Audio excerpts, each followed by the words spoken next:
अध्याय 4 श्लोक पहला।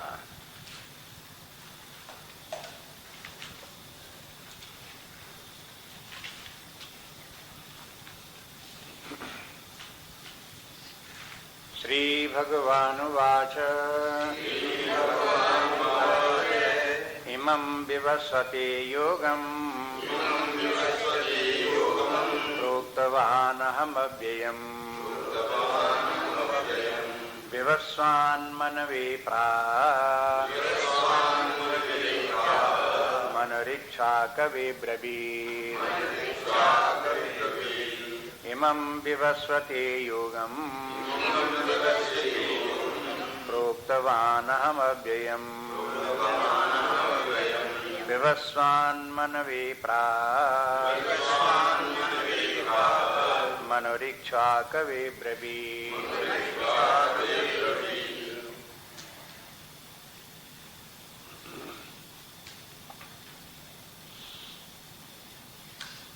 इस चौथे अध्याय का नाम है ज्ञान कर्म संन्यास योग।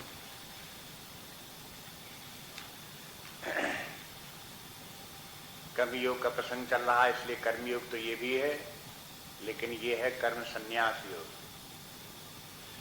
और कर्म संन्यास योग भी ज्ञान पूर्वक कर्म संन्यास योग है, इसलिए इसका नाम ज्ञान कर्म संन्यास योग।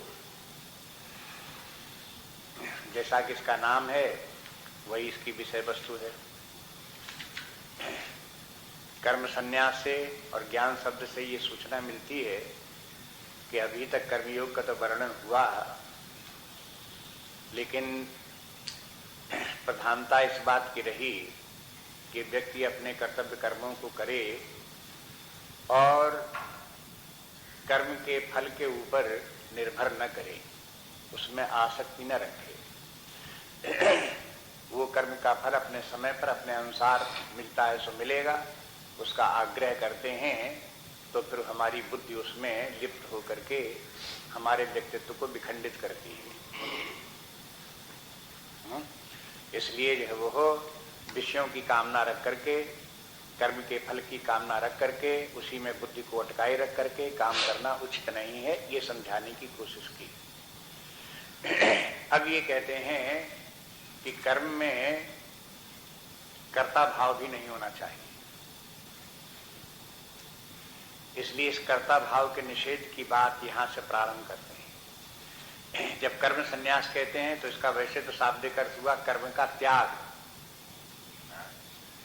लेकिन पिछले श्लोक से ही अध्याय से ही पता चलता है कर्म का स्वरूपतः त्याग भगवान को मंजूर नहीं है। स्वरूपतः त्याग के माने काम कुछ न करो, निठल्ले बैठ जाओ, तो कहते हैं इससे कर्मयोग नहीं होगा। इसलिए काम तो करते रहो, लेकिन काम को करते रहते हुए भी काम को छोड़ दो। अब काम को करते हुए काम को कैसे छोड़ दो? तो कहते हैं ज्ञान पूर्वक छोड़ दो। अपने अंदर ऐसा ज्ञान जागृत करो कि ज्ञान के प्रकाश में आपको ये दिखाई दे कि इस काम के करने वाले हम नहीं हैं,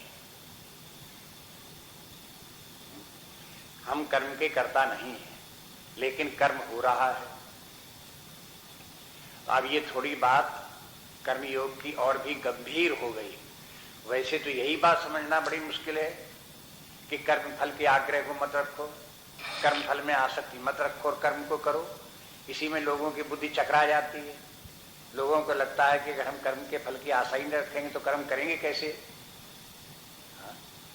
लेकिन धीरे धीरे समझने की कोशिश करें तो बात समझ में आ जाती है। ये नहीं कहते हैं कि कर्म का कोई प्रयोजन न हो, कर्म का प्रयोजन होना एक बात है और कर्म के फल का दुराग्रह रखना दूसरी बात है। अब देखो ये जो अंतर इस प्रकार के हैं, विवेक, जब तक कि बुद्धि निर्मल न हो, सूक्ष्म न हो, तब तक ये बुद्धि में बात चढ़ती नहीं है। ये तो एक और तो कहते हैं कर्म का प्रयोजन तो होना चाहिए, निष्प्रयोजन कार्य नहीं होना चाहिए, लेकिन दूसरी ओर ये भी कहते हैं कि कर्म के फल में आग्रह नहीं होना चाहिए, उसके ऊपर निर्भर नहीं होना चाहिए, विषयों की कामना नहीं होनी चाहिए।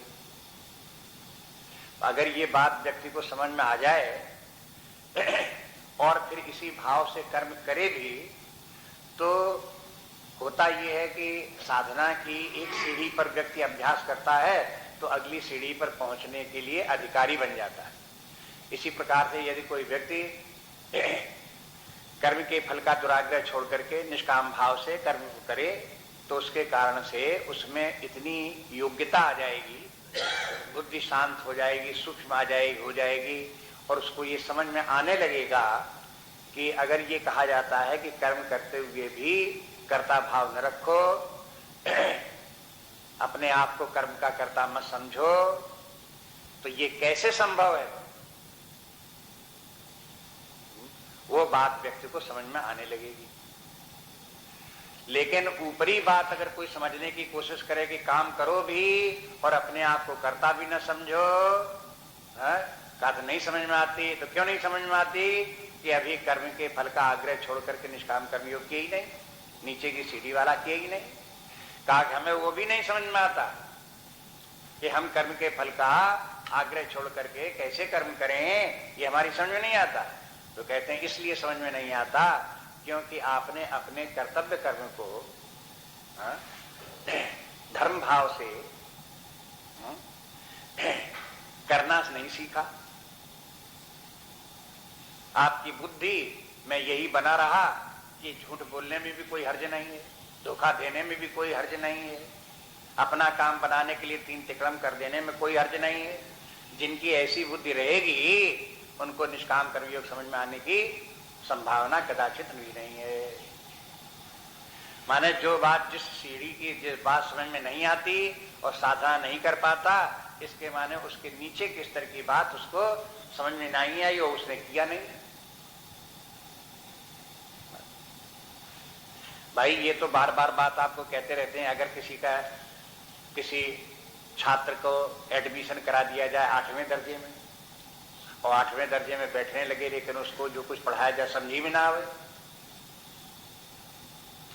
चाहे जितना समझाओ समझी में ना आवे, न स्कूल में समझ में आवे, न ट्यूशन लगा दो तो उसको भी न समझ में आवे, चाहे जितना उसको पढ़ने को पढ़ाए कहा कि समझी में नहीं आता, समझी में नहीं आता, तो इसके माने क्या है? आप क्या कहोगे कि वो 8वें में पढ़ने के लायक नहीं है, इसको 7वें में भर्ती कराओ, 6वें में भर्ती कराओ, और क्या कहोगे आप?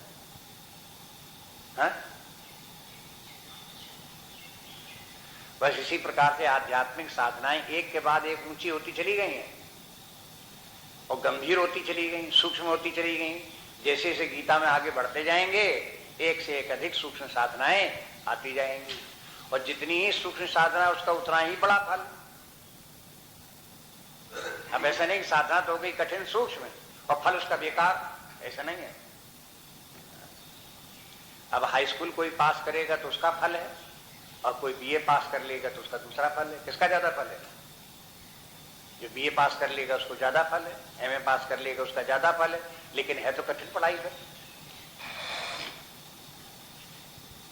इसी तरह साधना में भी सूक्ष्म साधना करनी होगी तो साधना कठिन पड़ेगी लेकिन उसका फल भी श्रेष्ठ होगा। अब जिनकी की बुद्धि में ये चढ़ा है कि श्रेष्ठता और निकृष्टता इसी बात में है कि पैसा कितना मिलेगा, उनके लिए अध्यात्म विद्या नहीं है। ये कहें कि ये बताओ कि अगर हमने अध्यात्म साधना बहुत ऊंची की तो कितना पैसा मिलेगा, ये कोई बात हुई है? ये मूर्खता का लक्षण, महामूर्ख लोग जो उनकी बात है। भौतिकवादी जिनकी दृष्टिकोण है, पैसा ही को जीवन में सब कुछ समझते हैं, उन लोगों के लिए अध्यात्म विद्या है ही। जो जिनको ये समझ में आई कि पैसा का मूल्य उपयोग एक स्थान पर है लेकिन अध्यात्म विद्या उससे कहीं श्रेष्ठ है। जो चीज पैसे से प्राप्त नहीं हो सकती, इंद्रिय भोगों से जो वस्तु प्राप्त नहीं हो सकती, सांसारिक सुखों से जो वस्तु प्राप्त नहीं हो सकती, वो अध्यात्म विद्या से प्राप्त होने वाली है। इस प्रकार की अद्भुत उपलब्धियां अध्यात्म विद्या से होने वाली हैं। जिनकी बुद्धि में ये चढ़ेगा उन्हीं के लिए अध्यात्म विद्या है और उसका लाभ भी इसी प्रकार का है कि जैसे जैसे वो सूक्ष्म साधना करता जाएगा, अंतर्मुखी होता जाएगा, वैसे ही वैसे बुद्धि निर्मल होती जाएगी, अंतर्मुखी होती जाएगी, और वैसे ही वैसे आंतरिक आनंद उसे प्राप्त होता जाएगा। आंतरिक आनंद के माने एकांत स्थान में वो अकेला बैठा हुआ है तो भी वो व्यक्ति उन व्यक्तियों से महासुखी है, हजारों लाखों गुना सुखी है, जो लोग की लाखों करोड़ों की संपत्ति लिए हुए उसमें पड़े हुए हैं और अपने आप को सुखी समझ रहे हैं।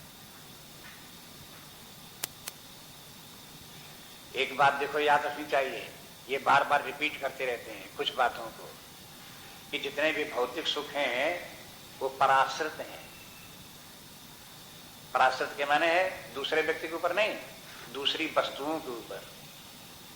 जब हमको पैसा मिले तो हम सुखी हो और पैसा चला जाए तो दुखी हो जाए, इसके माने हमारा सुख किस पर निर्भर है? पैसे पर निर्भर है। अगर खाने पीने पहनने के लिए खूब अच्छा मिले तो हम सुखी हैं, ना मिले तो दुखी हैं। इसके मारे हमारे सुख दुख किस पर आश्रित है? भौतिक वस्तुओं पर आश्रित है।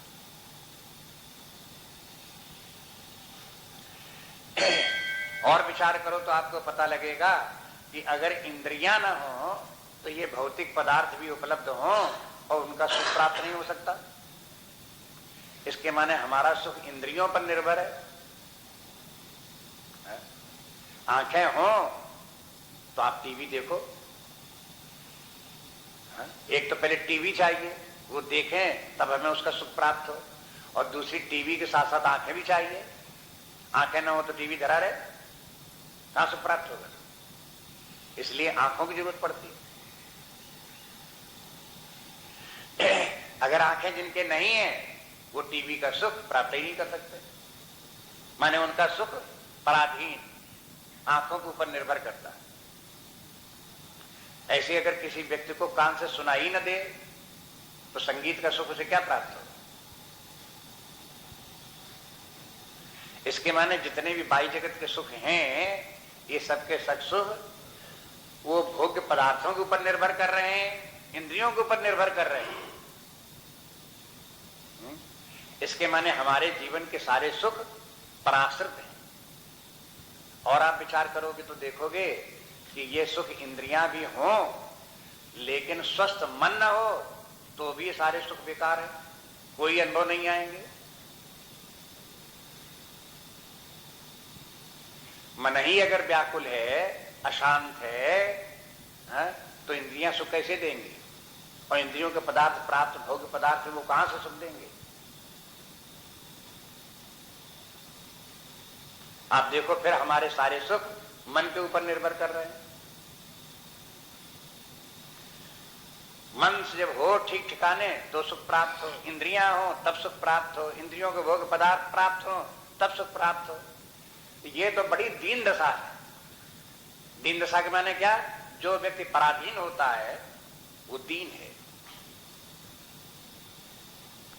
कोई व्यक्ति समझे मेरे वहां पैसा है, बड़ा संपत्ति है, बहुत बड़ा पद प्राप्त है, तो कहां दीनता है? तो बस इतनी बात है कि दीन तो बहुत हो, लोग होश नहीं है तुम्हें कि दीनता है। ये सब दीनता ही है। जब तक व्यक्ति भौतिक जीवन और उसी पर आश्रित होकर के जी रहा है तब तक व्यक्ति की दीनता ही है, क्योंकि उसके सारे सुख पराश्रित है, मन के ऊपर निर्भर है, इंद्रियों पर निर्भर है, विषयों पर निर्भर है। ये लोगों को पता ही नहीं दुनिया में कि ऐसा भी सुख है जो बिना मन के, बिना इंद्रियों के, बिना विषयों के भी प्राप्त हो सकता है, और वो सुख स्वतंत्र सुख है, बिल्कुल इंडिपेंडेंट, किसी पर आश्रित है। चाहे कुछ दुनिया की कुछ वस्तु मिले चाहे न मिले, इंद्रियां हो चाहे न हो, मन हो चाहे न हो, धन संपत्ति हो चाहे न हो, सागी संथी कोई हो चाहे न हो, किसी पर निर्भर नहीं, फिर भी सुखी।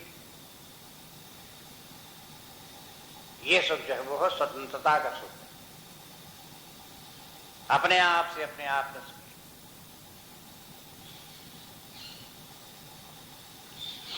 लेकिन जो लोग इस सुख को नहीं समझते, संसारी सुख को ही एकमात्र सुख मानते हैं, उन लोगों के लिए फिर याद रखो आप, ये सब बातें हो चुकी, याद दिला रहे आपको।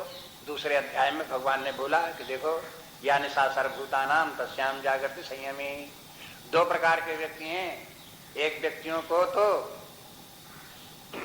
वो रात्र में जागते हैं, रात्र में ही दिखाई देता है, और दूसरे वो दिन में सोते हैं। और दूसरे व्यक्ति ऐसे हैं जो दिन में जागते हैं, रात्र में सोते हैं। एक व्यक्तियों के लिए जो रात्रि है, दूसरे के लिए दिन है। जो दूसरे के लिए दिन है, वो दूसरे के लिए रात है। जो संसारी व्यक्ति हैं, उनको इंद्रिय भोगों को सुख में, उसी में समझ में आता यही सब कुछ है। और जो स्वतंत्र आनंद है, अपने आप से आत्मा का आनंद, परमानंद जो है, वो उसके प्रति उनकी आंखें बंद है, उन्हें कुछ पता ही नहीं है सब कुछ क्या है। तो अगर कदाचित कोई व्यक्ति जो आत्मा के आनंद में मग्न हो और उस आनंद को प्राप्त हो, तो संसारी व्यक्ति देखते हैं तो कहते देखो बेचारा भूखो बैठा होगा, देखो बेचारा जो है वो हो, उसके पास कुछ है ही नहीं। उनको ऐसे आनंद में मग्न, जो संसार के जो आनंद के समुद्र में मग्न हैं, वो उनको दीन लगते हैं। उनको लगता है इनके पास तो कुछ है ही नहीं। लेकिन जो उनके पास है उसको वो समझते नहीं। ऐसे ही आध्यात्मिक व्यक्ति जो है, जो आत्मा का आनंद जिनको प्राप्त है, वो उनको ही दिखाई देता, देखो ये तो संसारी व्यक्ति जितने सब ये क्या हैं, ये तो मोह निद्रा में सोने वाले हैं, स्वप्न देख रहे हैं, इन्हें क्या पता कि है क्या सत्य है। बस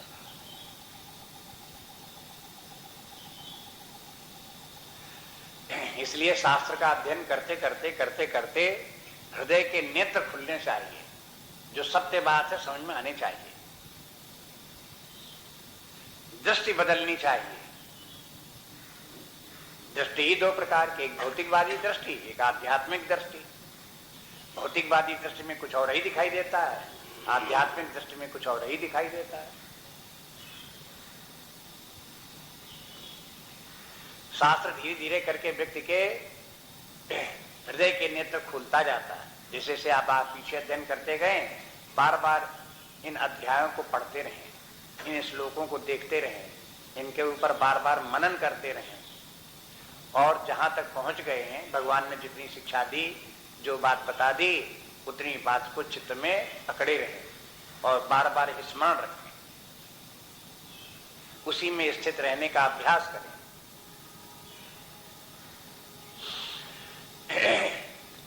दोनों बातों का अभ्यास करना पड़ता है। एक बात तो शास्त्र को लेकर के बैठे, उसके अर्थ को समझ करके अपनी बुद्धि को वैसी ही बनावें, उस सिद्धांत को अपना सिद्धांत बनावें, इतना समझ में आ जाए ये बात तो बिल्कुल ठीक है, ये तो हमारी ही बात है। और दूसरी बात, जब हमारी बात है तो व्यवहार काल में फिर वही ज्ञान काम में आना चाहिए, उसी ज्ञान से प्रेरित होकर के व्यवहार भी चलना चाहिए। अगर हमारी समझ में आ गया कि कर्म फल की बिना कामना रखे हुए हमें कर्म करना चाहिए और निरंतर कर्म में लगे रहना चाहिए, अगर बुद्धि में समझ में आ गया है, तो उसका क्या प्रमाण? उसका प्रमाण ये है कि व्यवहार में भी वो उसी प्रकार से कर्म करता हुआ दिखाई दे। अगर कर्म करता हुआ उसी प्रकार से निष्काम भाव से कर्म करता नहीं दिखाई दिया, तो समझ में नहीं आया अभी उसे। समझ में आने के माने ये थोड़ी कि उसके संस्कृत के शब्द उसने जान लिए, उसका अंग्रेजी में हिंदी में ट्रांसलेशन जान लिया तो समझ में आ गया। समझ में आने के माने वो सिद्धांत बुद्धि में बैठ जाए और फिर जब व्यवहार कार्य करे तो उसी प्रेरित होकर के कार्य करे, तब समझ में आया। कर्म करने का उत्साह ही नहीं, आलस्य छाया हुआ है, इच्छा होती कुछ ना करें, बेकार घूमते रहे, बेकार पड़े रहे, बेकार की बातें करते रहे, इसके माने क्या समझ में आया? कुछ नहीं समझ में आया।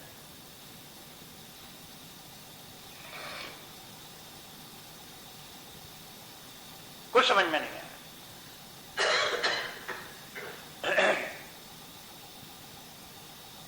काम करते दिखाई दें, और फिर काम को भी निष्काम भाव से करते दिखाई दें।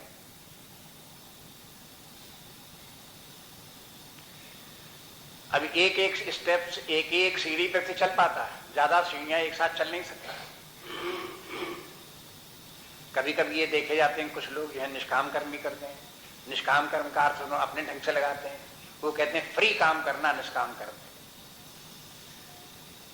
उसके बदले में कुछ मत लो, फ्री काम करो तो निष्काम कर्म है। उसके बदले में आपने कुछ ले लिया तो निष्काम कर्म कहाँ हुआ? ये अर्थ कहां से आया? गीता में बताओ कहां लिखा है इस प्रकार से कि काम करो लेकिन उसके बदले में कुछ मत लो, कुछ खाओ भी नहीं, कुछ पियो भी नहीं, कपड़े में मत पहनो, और काम करो तो उसके बदले में कुछ लो भी नहीं और काम करे रहो। ऐसा तो कहीं नहीं लिखा है।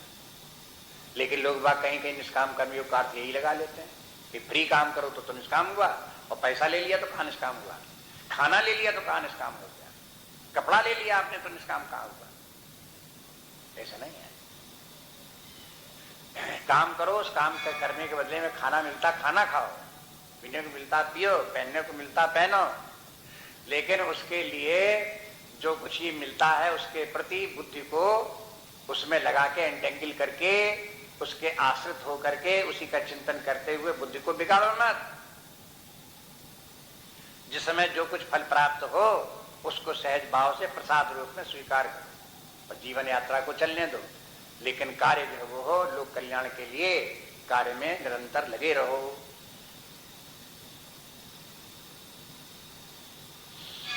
इसलिए कितनी भ्रांतियां समाज में फैली हुई हैं, बड़ा आश्चर्य होता है कि कितना अज्ञान फैला हुआ है, कितनी मिथ्या धारणाएं फैली हुई हैं।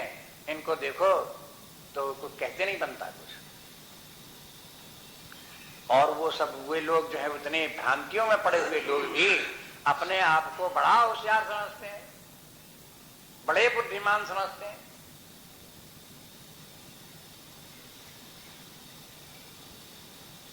ये और भी अजीब बात, इतना बुद्धिमान समझते हैं कि बात सुनने को तैयार है नहीं। अरे हम सब जानते हैं, अरे हम सब जानते, जानते जानते कुछ नहीं।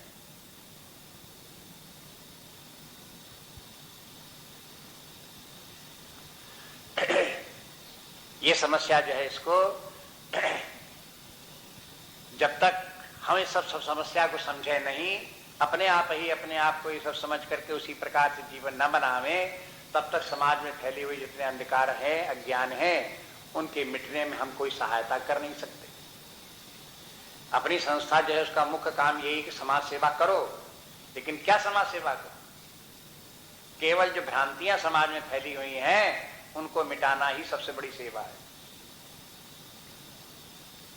इनके इन प्रकार से जैसे पढ़े, जैसे उपाय हो उस प्रकार से करो, भ्रांतियां मिटे, लोगों को ठीक समझ में आवे। जो शास्त्र गीता शास्त्र बोलता है, जैसा बता रहे हैं उपनिषदों में, वेदों में, गीता में, जहां इस प्रकार से जो कुछ भी ज्ञान की बातें कही गई हैं, सत्य बात जो है वो सत्य बात लोगों की समझ में आवे।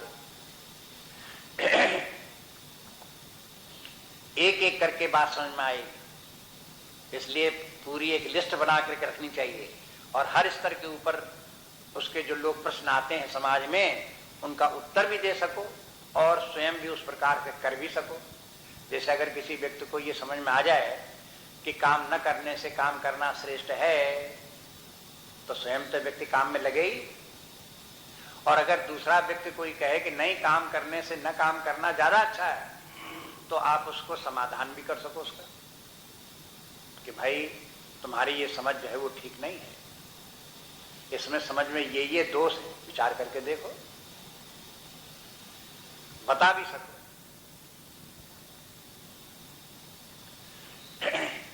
इसलिए पहली बात तो ये कि क्लियर अंडरस्टैंडिंग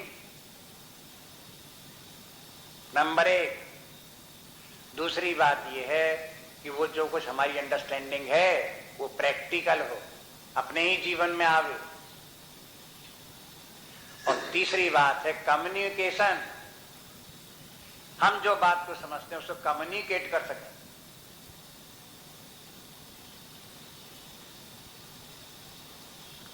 तीन बातें आवश्यक, सभी के लिए आवश्यक है। एक परिवार में अगर 4 व्यक्ति भी हैं तो उनका भी यही कार्य है कि उनको भी अपना जीवन कैसे जीना चाहिए, क्लियर अंडरस्टैंडिंग होनी चाहिए, और जो अंडरस्टैंडिंग उनकी है वो प्रैक्टिकल होनी चाहिए। और फिर दूसरी जनरेशन आ रही, तीसरी जनरेशन आ रही, उसको क्या करेंगे? अपने ही घर में उनको भी कम्युनिकेट कर सकें, बता सकें कि देखो इस प्रकार से होता है, ऐसे हम करते हैं, इस प्रकार से करना चाहिए। उनको शंका होगी, एक प्रकार से पूछेंगे, दूसरे प्रकार से पूछेंगे, तीसरे प्रकार से पूछेंगे, एक नहीं सैकड़ों प्रश्न आएंगे। उन सब प्रश्नों को उत्तर देने की सामर्थ्य रहनी चाहिए। प्रश्नों का उत्तर देने की सामर्थ्य नहीं आएगी तो होगा क्या कि आपका ज्ञान आप ही तक रह गया, दूसरे के हृदय में नहीं होगा और वो ज्ञान आगे बढ़ेगा नहीं। बस वहीं से बात खत्म। इसलिए अब देखो ये बातें अपनी गीता शास्त्र में भगवान सब जगह बार बार बताते रहते हैं। आप सावधानी से देखोगे तो ये बात आएगी। जितने भी निष्काम कर्मयोग की बात जितनी भगवान कृष्ण बता रहे हैं, वो बताओ भगवान कृष्ण इस बात को समझते हैं कि नहीं समझते हैं? कि बिना अंडरस्टैंडिंग के बता रहे हैं? उनको क्लियर अंडरस्टैंडिंग है कि नहीं है? हा? दूसरे फिर ये देखो कि वो स्वयं उसी प्रकार से जी रहे हैं कि नहीं जी रहे हैं, और फिर देखो कि उनमें कम्युनिकेशन की सामर्थ्य है कि नहीं है। अर्जुन प्रश्न पूछ देता है तब भगवान कहे भाई हम जानते तो हैं लेकिन बता नहीं सकते तुमको, भाई क्या बताओ। अगर ऐसे कहते तो अर्जुन का क्या भला हो?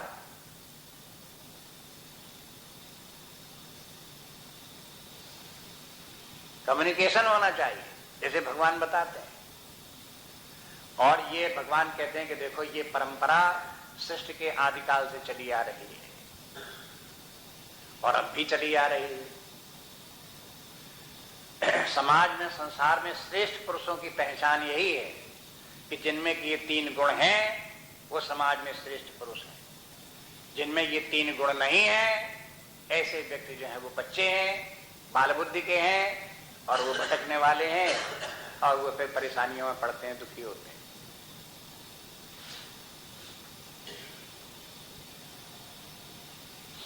अब देखिए आप इस श्लोक के अर्थ को। कहते हैं इमं विवस्वते योगम प्रोक्तवान अहम प्रोक्तवान। जिस योग का वर्णन हम तुमको कर रहे हैं अर्जुन, इसको हमने ही पहले बताया था। इनको विवस्वते, विवस्वान को बताया था। सृष्टि के प्रारंभ काल में जब सृष्टि हुई तब विवस्वान भी उत्पन्न हुए। जब विवस्वान उत्पन्न हुए तो उनको सबसे पहले ये ज्ञान हमने उनको दिया, और तब से ये ज्ञान अव्यय है। अव्यय माने अविनाशी है, व्यय माने नष्ट हो जाना। योगम अव्ययम प्रोक्तमान, इस अव्यय योग को मैंने सबसे पहले विवस्वान को बोला। विवस्वान के माने सूर्य। सूर्य को सबसे पहले हमने ये उपदेश दिया। कब उपदेश दिया? जब सूर्य की उत्पत्ति हुई तब। देखो अब इसमें कितनी बातें इसके बाद साथ साथ। इसके माने जब सूर्य उत्पन्न हुआ तब भी भगवान कृष्ण मौजूद थे, और मौजूद थे कैसे मौजूद थे? गुरु के रूप में मौजूद थे। तब भी उनको ये ज्ञान पता था, और उस समय सूर्य को उन्होंने ये ज्ञान दिया। अब सूर्य को पैदा हुए कोई 10-5 साल हुए हैं, 150 वर्ष हुए हैं, हजारों लाखों वर्ष हो गए। तब उससे जब से सूर्य की उत्पत्ति हुई, सृष्टि की उत्पत्ति हुई, तो सूर्य की उत्पत्ति हुई, जब सूर्य की उत्पत्ति हुई तभी भगवान ने ये ज्ञान उनको दे दिया। और ये ज्ञान अविनाशी है। सृष्टि के पहले भी था, पिछली सृष्टि जब थी, प्रलय काल नहीं हुआ था, तब भी ये ज्ञान था। अध्यात्म विद्या का ज्ञान, निष्काम कर्मयोग का ज्ञान, आत्मज्ञान, परमात्म ज्ञान, ये सब पहले भी था। प्रलय काल हो गई, सारी सृष्टि समाप्त हो गई, एक परमात्मा ही रह गया। तो भी वो सारा ज्ञान परमात्मा ज्ञान स्वरूप है। वो ज्ञान परमात्मा भाव में, परमात्मा तत्व में स्थित बना रहा। उसी परमात्मा से, माया शक्ति से फिर सारी जगत का विस्तार हुआ। जगत बनने लगा तो ज्ञान भी फिर प्रकट हो गया। वो अव्यय ज्ञान फिर आ गया। इसलिए ये भी ध्यान रखें कि देखो इस अध्यात्म विद्या के साथ, निष्काम कर्मियों के साथ साथ व्यक्ति को ये भी समझ में आना चाहिए कि कोई हमारा जीवन इस शरीर तक ही सीमित नहीं है। इस शरीर के पहले भी हम थे, इस शरीर के बाद में भी हम रहेंगे। और इस शरीर के पहले हम कब थे? 100-200 वर्ष पहले भी थे, 1000-2000 वर्ष पहले भी थे, 1,00,000-2 लाख वर्ष पहले भी थे, करोड़-2 करोड़ वर्ष भी पहले थे।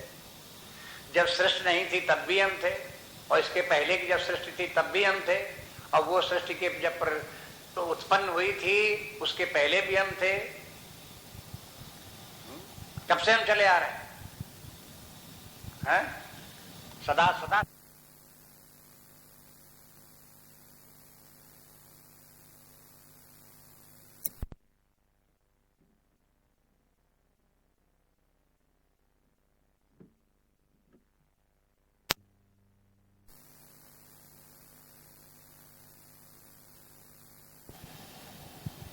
दूसरे अध्याय में भगवान कह चुके कि देखो ऐसा मत समझो अर्जुन कि ये राजा लोग पहले नहीं थे, या तुम पहले नहीं थे, या हम पहले नहीं थे, सब थे पहले, लेकिन तुमको ये याद नहीं है, हमें याद है, हमें मालूम है। ज्ञान के माने क्या है? जैसे ये मालूम हो कि हम पहले भी थे, इस शरीर में आए उसके पहले भी थे, 1000, 2000, 10,000 वर्ष पहले भी थे, तो उसे ज्ञान है, मालूम है। और जो क्या मुझे तो नहीं पता शरीर के पहले मैं था कि नहीं था, इस वाक्य का क्या अर्थ हुआ है? अज्ञान। आपको मालूम ही नहीं आप थे कि नहीं थे, क्या होता है?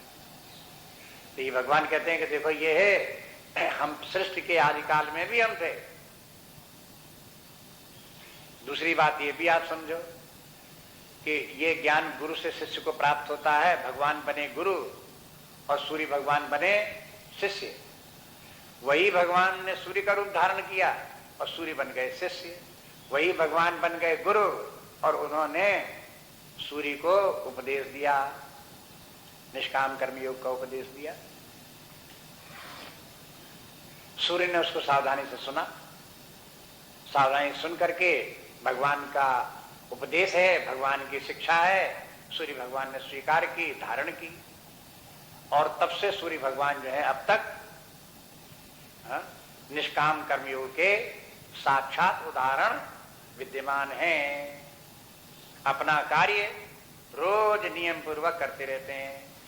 आपको ये पूछना हो कि निष्काम कर्मयोग कैसे किया जाता है, तो आप सूर्य की तरफ आंखें उठा करके देखो और आपको सामने चमचमाता हुआ सूर्य आपको बता देगा कि निष्काम कर्मयोग ऐसे किया जाता जैसे मैं करता हूं। बताओ सूर्य भगवान लापरवाही कितनी करते हैं?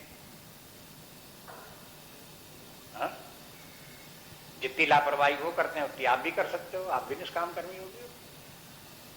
अगर वो नहीं करते तो आप कैसे करो?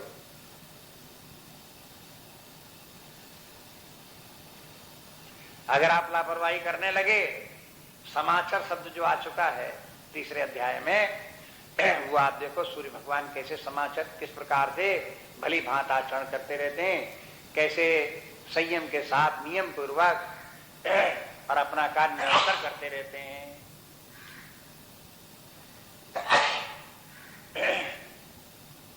सूर्य भगवान को ये सब कार्य कर रहे हैं, उनको कामना सूर्य भगवान को किस बात की है? आपको कुछ लगता है उनको कोई कामना होगी तब इतना कार्य कर रहे हैं, प्रकाश दे रहे हैं, ताप दे रहे हैं, किस कामना से कर रहे हैं? कोई कामना नहीं। लेकिन अगर कोई सूर्य भगवान को सूर्यांजल देने लगे, जल चढ़ाने लगे, तो सूर्य भगवान को क्या इतरा है? चढ़ाते चढ़ाओ। कोई ये थोड़े कहेंगे कि हम तो निष्काम तुमको प्रकाश दे रहे हैं, क्यों पानी चढ़ाते हो, फेंको इस पानी, हटाओ पानी, ऐसे थोड़े बोलेंगे। अरे भाई चढ़ाते हो, जल चढ़ाओ, हमको क्या मनाई है? न चढ़ाओगे तो भी हमें निष्काम कर्म इसी प्रकार से प्रकाश और ताप देना है, और अगर जल चढ़ाओगे तो भी हमें प्रकाश देना है, ताप देना है। हम न तुमको जल चढ़ाने से मना करें और न तुमसे कहें कि तुम हमें जल चढ़ाओ।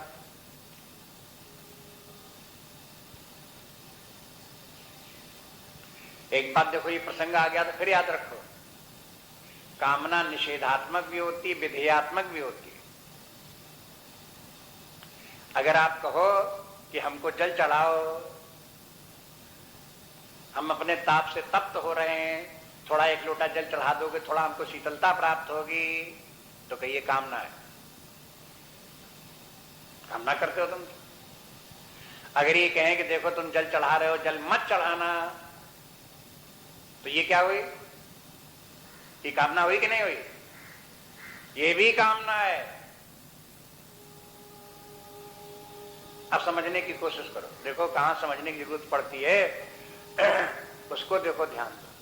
कामना दो प्रकार की, विधेयात्मक भी कामना, निषेधात्मक भी कामना।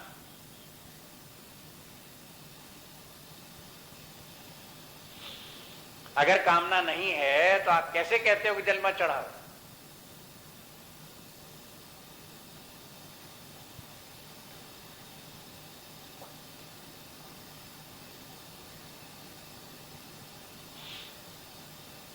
स्वामी अखंडानंद जी कहते हैं एक व्यक्ति जो है वो सन्यासी था और सन्यास धर्म का पालन करता था, और उसने ये निश्चय कर रखा था एक घर से हम एक ही रोटी लेंगे, और द्वार द्वार मांगता था, जहां उसे 4 रोटियां मिल गई तहां ले जाता था, खाता था। जहां घर वाले ने किसी से मांगी रोटी मांगी तो उससे कहते थे एक रोटी दो, एक रोटी दो, बार बार एक एक एक एक एक करते रहते थे, एक रोटी दो, एक रोटी दो। अगर किसी ने एक रोटी के बजाय 4 इकट्ठी धर दी या 2 धर दी उसके हाथ में, तो गुस्सा आगे फेंक देते, तुमसे कब कहा था कि तुम 2-2 रोटियां दो, हमारा संकल्प है कि हम एक रोटी लेंगे, ये पड़ी तुम्हारी उठ के मैं नहीं खाता, तुमने हमारे धर्म को नष्ट कर दिया। और रोटी देर के चल दिए लेकर के फेंक के। आप बताओ कि ये निष्कामता का लक्षण है कि कामना का लक्षण है? अगर वो कामना न होती तो उनको झुंझलाहट क्यों आती, क्रोध क्यों आता? कामा संजायते क्रोधा। अगर उसको क्रोध आ गए कि ये पड़ी तुम्हारी रोटियां, नहीं खाएंगे तुम्हारी रोटी, तो ये जो वृत्ति मन में उत्पन्न हुई, ऐसा चाहे आप इसे क्रोध कहो, चाहे झुंझलाहट कहो, थोड़ा कहो, ज्यादा कहो, ये जो वृत्ति उत्पन्न हुई इसके पीछे सूचना कामना की है, हालांकि निषेधात्मक कामना। इसलिए मनन करते रहो। शास्त्र में बार बार कहा जाता है कि देखो श्रवण करो, श्रवण के बाद मनन करो और निधिध्यासन करो। सुनकर के बात को समझने को, मान लो कभी समझ में आ रही कुछ बात, तो आप इसका स्वयं बैठ करके मनन करो कि ऐसा ही है, इधर हमारा ध्यान अभी तक नहीं गया था, सत्य यही बात है, ये बात हमारी स्मरण में रहना चाहिए। इस बात को बैठ करके मनन करो। और अगर आप फिजूल की बातें करोगे, दुनिया भर के अखबार की बातें और दुनिया भर की बातें इधर उधर करोगे, निंदा स्तुति करोगे, तो आप मनन कर सकते हो? मनन आपसे नहीं होगा। और मनन नहीं होगा तो आपका सुना हुआ जहां से आया वहीं चला जाए।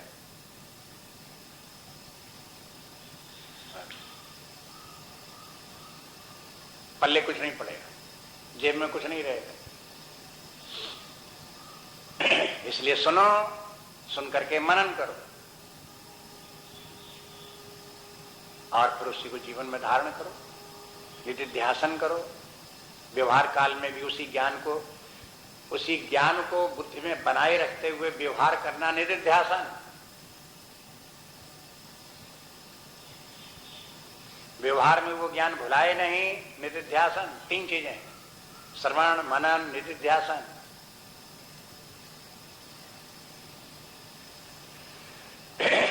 इसलिए इसको देखो कि सूर्य भगवान को भगवान ने सबसे पहले ये ज्ञान दिया। सृष्टि के आदिकाल से ये ज्ञान चला रहा है। 3रे अध्याय में आप देखो फिर, तो वहां आपको मिलेगा, भगवान ने कहा कि देखो सही अज्ञा प्रजा सृष्टा प्रोवाच प्रजापति ही। देखो प्रजापति ने जब सृष्टि की रचना की और जिन व्यक्तियों को बनाया उन्होंने, ब्रह्मा जी ने, उन सब जितने ब्रह्मा जी के पुत्र कहलाए हुए, ब्रह्मा जी ने अपने सब पुत्रों को ये ज्ञान दिया, निष्काम कर्मयोग का ज्ञान दिया, यज्ञ भाव से कार्य करना उनको सिखाया। तो शिक्षा कब दी जाती है? शुरू ही से बता दी जाती है। जैसे छोटे बच्चे पैदा होते हैं तभी से उनको शिक्षा दे दी जाती है, सारी जिंदगी इस ज्ञान को सीखो, इसी के अनुसार चलो। ऐसे ही भगवान के पुत्र जितने, वो जहां से पैदा उनकी परंपरा शुरू हुई, जहां पैदा हुए वहीं से सबको ज्ञान दे दिया गया और कहा कि बस इसी प्रकार से चलो आगे। अगर इसी प्रकार से इसी ज्ञान के अनुसार चलते रहोगे तो आपको ऐसा अवसर नहीं आएगा कि जब आप ईश्वर को भी गालियां दो, नहीं तो करोगे गलती स्वयं और ईश्वर को दोगे गाली, कहोगे कि ईश्वर ने ऐसा जगत क्यों बनाया जिसमें कि हम सब लोग दुखी हैं। ये मूर्खता की बातें कहां से आएंगी? जो तुम्हें शिक्षा दी गई, अगर उस प्रकार से नहीं चलोगे तो ऐसे ही बातें बुद्धि में उल्टी सीधी आएंगे आप। इसलिए इस ज्ञान को सीखो, इसके अनुसार जीवन जियो, तो आपको पता लगे कि जीवन का आनंद क्या है और ईश्वर ने जो सृष्टि की रचना की कितनी सुंदर की, और हमारा जो जीवन का जो विधान बनाया गया कितना सुंदर बना, कितना कल्याणकारी है। अपने आप सही रास्ते पर चलोगे नहीं, बस काल ही कर्म ही ईश्वर ही मिथ्या दोष लगा।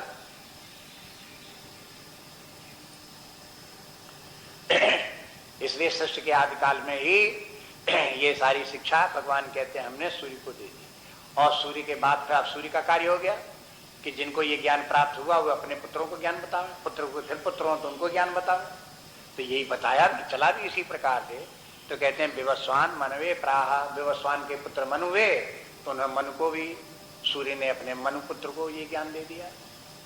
मनु इक्ष्वाक वे ब्रवीत, मनु के पुत्र एक हुए, उनका नाम था इक्ष्वाक। इक्ष्वाक हुए तो मनु ने अपने पुत्र इक्ष्वाक को यही ज्ञान बता दिया। इससे क्या पता चला कि ऐसा नहीं है कि आप ये ज्ञान अपने पुत्रों को मत बताओ, यही पता चलता है सर। अगर पुत्रों को बता दोगे तो पुत्र बेकार हो जाएंगे, ये बहुत हानिकारक शिक्षा है, पुत्रों को कभी मत बताना। अगर समाज में ऐसी बात फैली हो तो मूर्खता की बात है कि नहीं? अगर ये मूर्खता की बात होती तो भाई सूर्य भगवान क्यों अपने पुत्र मन को बताते और मन क्यों इच्छा को बताते?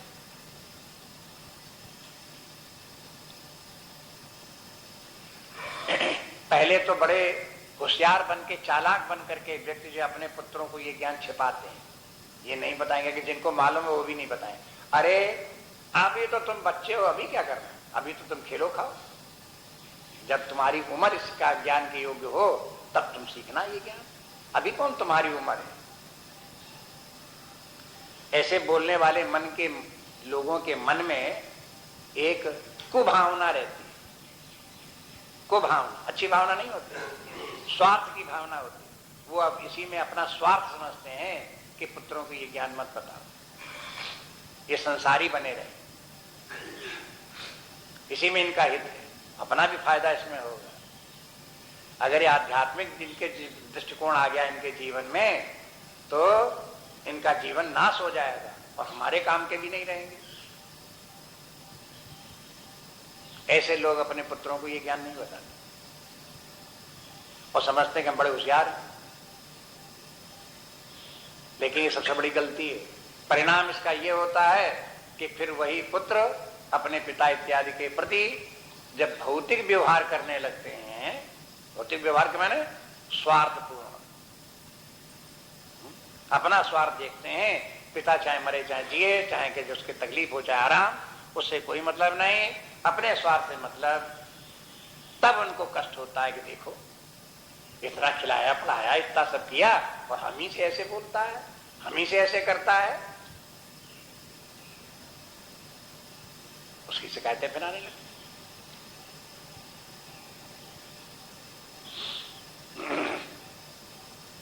इसलिए जीवन का स्वयं सही जीवन जीने का विधान और फिर उस विधान के अनुसार पुत्र पैदा हो, तभी से इस विद्या सिखा दो।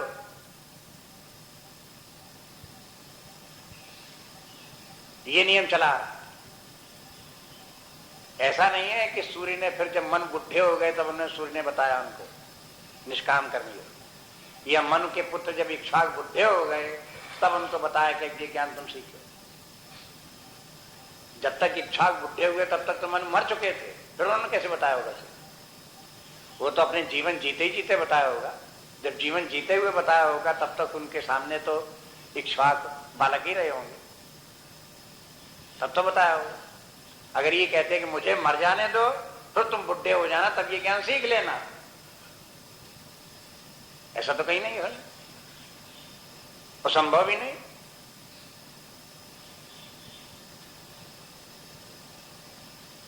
इसलिए इन श्लोकों को सावधानी से देखो तो आपको स्वयं पता लग जाए कि समाज में कौन कौन सी भ्रांतियां फैली पड़ी हुई हैं। इस अवस्था में ये सब लोगों का अनुभव है कि अगर हमने बाल्यकाल में ये ज्ञान नहीं सीखा और अब कदाचित कहीं पूर्व जन्म का कोई पुण्य उदय हो गया, सीखने को ये मिला भी और सीखते भी हैं तो भी चित्त में चढ़ता नहीं है। बड़ा कठिन लगता है। ये जो समस्या आती क्यों है?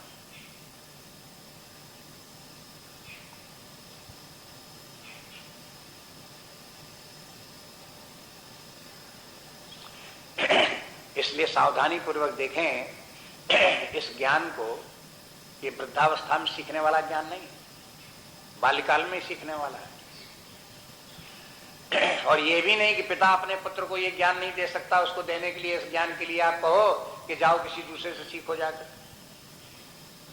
यहां साफ साफ सीधे सीधे है कि ये परिवारों में पिता से पुत्र करके क्रम से चलता है।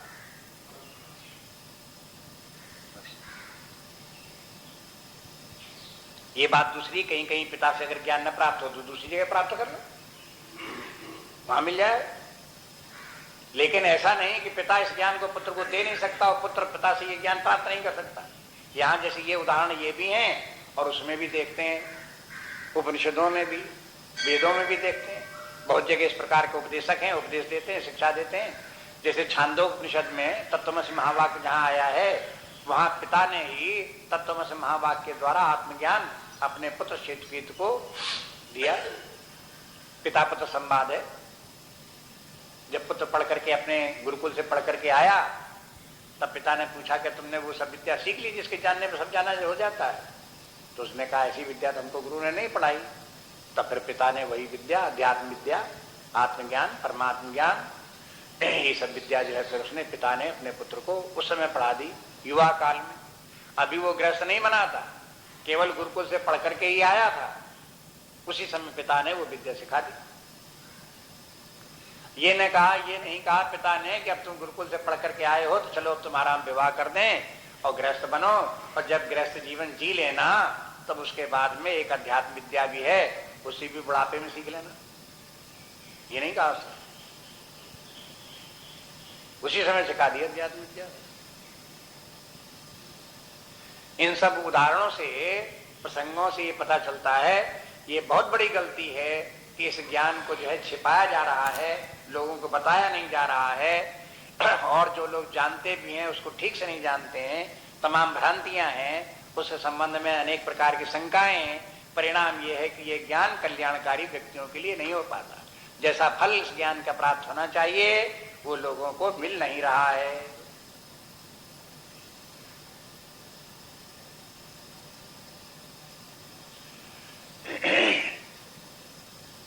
इक्ष्वाक जो थे वो, पौराणिक कथा इस प्रकार की है कि मन को एक बार छींक आ गई। तो छींक जो आ गई तो छींक में से कभी कभी नाक आंख कुछ निकल पड़ती है। तो उनके जो है मन का जो है जो नाक से निकला हुआ मल, उससे जो है एक जो है बालक बनकर के तैयार हो गया, एक पुत्र हो गया। उसका नाम दिया इक्ष्वाक। छींक से होने के कारण से ही उसका नाम इक्ष्वाक रख दिया।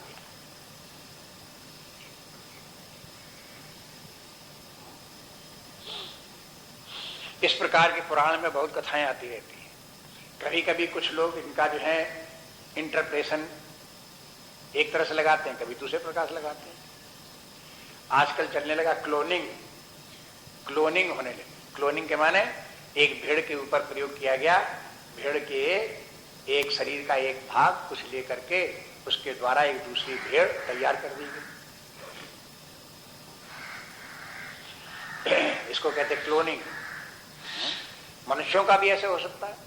मनुष्य के शरीर का एक भाग लेकर के उससे दूसरा मनुष्य बन सकता है। जैसे भेड़ बन गई जैसे मनुष्य बन सकता है।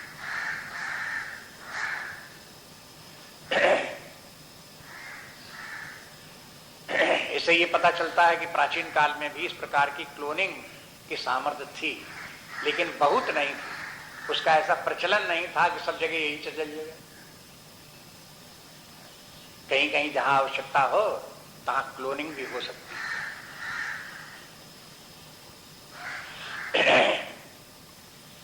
इक्ष्वाक इस प्रकार से मनु की छींक से पैदा। इक्ष्वाक को बाल्यकाल में ही मनु ने ये ज्ञान दे दिया, बता दिया कि देखो ये निष्काम कर्मयोग क्या है, अध्यात्म विद्या क्या है, ये सब सिखा दिया। और इक्ष्वाक भी ऐसे, और राजा थे, मनु राजा थे, इक्ष्वाक उसके बाद राजा हो गए। जब राजा हो गए तो राज्यकार सब राज्य की कार्य भी करते थे, लेकिन अनासक्त, निष्काम कर्मयोग में अनासक्ति है, भोग बुद्धि नहीं। अब राज्य प्राप्त है तो राज्य का सुख भोगो, बड़े प्राप्त से बड़ा अच्छा मिल गया खूब भोगो, सो उनको कोई सुख भोग थी न, सुख के राज्य की कामना थी न, सुख के भोगों में लिप्त होते थे, लेकिन राजा का कार्य सब विधि पूर्वक करते थे। एक बार कहते हैं कि एक राजा ने उनके ऊपर आक्रमण कर दिया और उसने इक्ष्वाक को जीत भी लिया और वही राजा बन बैठा।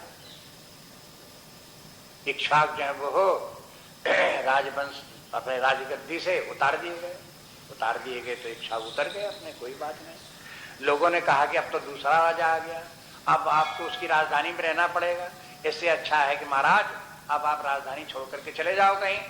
कहां दूसरे राजा के उसके अधीन में तुम रहोगे, बड़ी तकलीफ तुम्हें दुख होगा। अरे कहा क्या होता है, इतने दिन तक राजा बनकर के जिस नगर में रह लिए उससे थोड़े दिन अब हम प्रजा बनकर भी रह लेंगे, उसमें क्या अंतर पड़ता है। वो प्रजा बन करके वहां रहने लगे, भिक्षा मांग करके खाने लगे, तो भी उनको कोई दुख नहीं। देखो जिसको व्यक्ति को ये अध्यात्म विद्या प्राप्त होती, निष्काम कर्मयोग होती है, वो देखो कहां राजा और कहां भिक्षुक बन गया। भिक्षुक बन गया तो भी प्रसन्न और संतुष्ट। ये महिमा अध्यात्म विद्या की। और वो राजा थोड़े दिन के बाद 10-5 साल जिया, राजा के मर गया। तब ये हुआ कि अब क्या करें, कोई दूसरा राजा ढूंढो। तो लोगों ने, वहां मंत्रियों ने, सब लोगों ने विचार किया कि अब राजा इस देश में कौन बनाया जाए। तो लोगों की बुद्धि कहां से आई, उन्होंने एक हाथी पकड़ा और हाथी की सूंड में एक माला पकड़ा दी और हाथी से कहा कि किसी के गले में ये माला पहना दो। तो हाथी वो माला लिए वो शहर भर में घूमता फिरा और जहां इक्ष्वाक मिले भीख मांगते हुए, तहां वो माला हाथी ने इक्ष्वाक के गले में पहना दी। सब लोग इक्ष्वाक को ले गए, उनको नहलाया धुलाया, उपटन लगाया, उनको रेशमी वस्त्र उनको पहनाए, उनको मुकुट सोने का लगाया और राज सिंहासन के ऊपर उनको फिर बैठा दिया गया। उनके ऊपर राज सिंहासन पर फिर इक्ष्वाक बैठ गए। आप कहो कि इक्ष्वाक जो है बड़े प्रसन्न हुए राज्य प्राप्त करके, तो भी उनको कोई प्रसन्नता नहीं। आप कथा सुनकर के तो प्रसन्न हो जाओगे कि देखो इक्ष्वाक जो है वो 3 बिचारा इक्ष्वाक, उसको पुनः राज्य मिल गया, कितनी खुशी की बात। लेकिन मन को उनको इक्ष्वाक को इसमें न खुशी है न कोई दुख। राज्य चला गया, भिक्षुक बन गए तो कोई दुख नहीं, और भिक्षुक से फिर राजा बना दिया गया तो कोई सुख नहीं। ये संसार के जो कुछ लाभ हानियां हैं, जो व्यक्ति इनके लाभ से सुखी नहीं, हानि से दुखी नहीं, उसकी स्थिति प्रज्ञ। ऐसे ही व्यक्ति की प्रज्ञा कैसी है, स्थित प्रज्ञ।